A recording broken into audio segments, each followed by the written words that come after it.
The Spanish and American Revolutions, Chapter 8.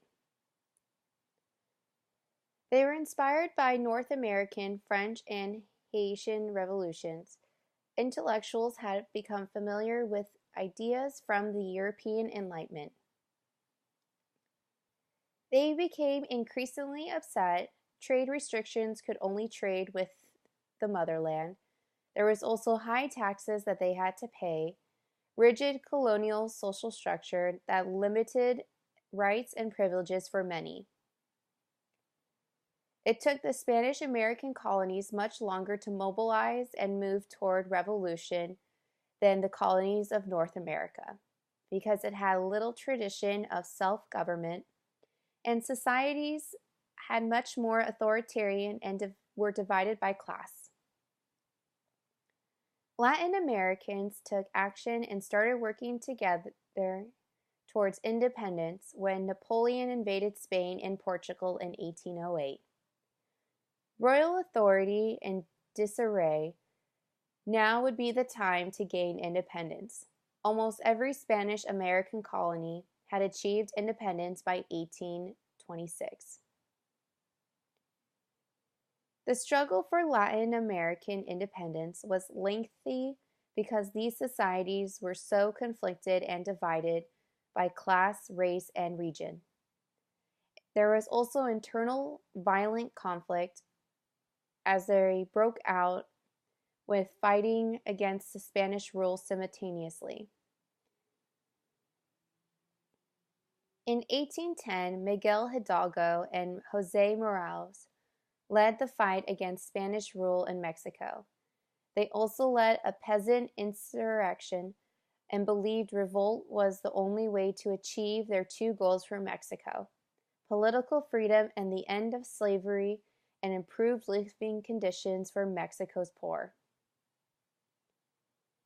Leaders of the South American independence movement against Spain was Simón Bolívar and José de San Martin.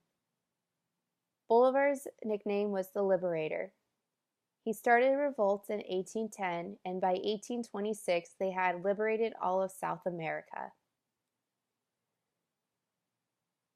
Latin American elites knew they needed the support of the people, did not want a slave revolt like the one in Haiti.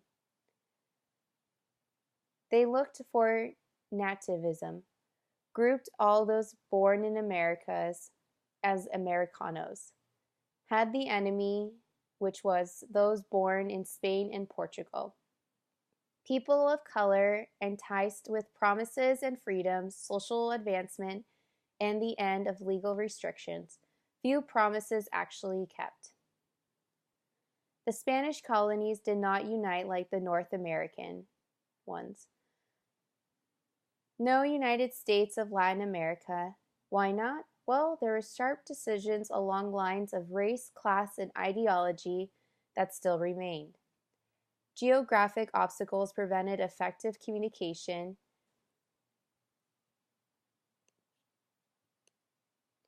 and deeply rooted regional identities.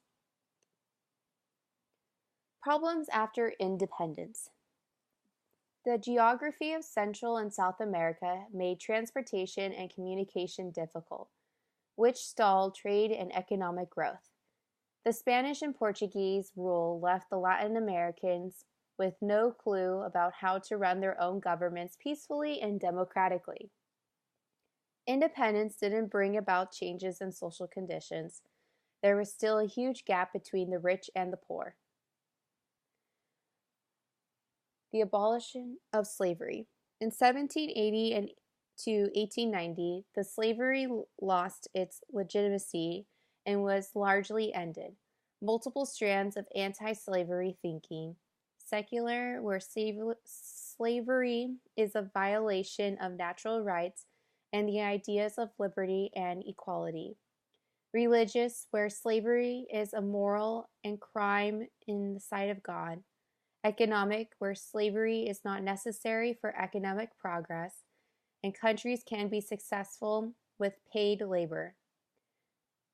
and was also political, where slavery is unwise because obviously slaves aren't content and could rise up and revolt. Most powerful abolitionist movements was in Britain. Growing pressure on the government to take action, techniques included pamphlets featuring descriptions of slavery, petitions to Parliament, lawsuits, boycotts of slave-produced sugar, public meetings, and most of which featured testimony of former slaves. 1807, Britain ended the sale of slaves within the empire. 1834, Britain freed all remaining slaves. British naval vessels patrolled the Atlantic, intercepted illegal slave ships, and freed the people on board. Other countries followed the suit over the next half century. Abolition was not easy. Plantations owners fiercely resisted the efforts of abolitionists. Both European and African slave traders also resisted abolitionists. Most intense resistance to abolition and persistence of slavery in the southern United States. What is a nation? A state which is a political territory that does not necessarily coincide with the culture of a certain group of people. For most of the world history, people have been organized into great empires or smaller states like this. These entities govern culturally diverse societies. A nation has a distinct cultural and territory and deserves an independent political life. Citizens of a nation feel connected to their fellows by ties of blood, culture, and common experience, not simply common subjects of a ruling dynasty. In 1871, the political unification of Italy and Germany took place. The Greeks and Serbs asserted their independence from the Ottoman Empire. Czechs and Hungarians demanded more independence within Austrian Empire. Poles and Ukrainians became more aware of their oppression within the Russian Empire.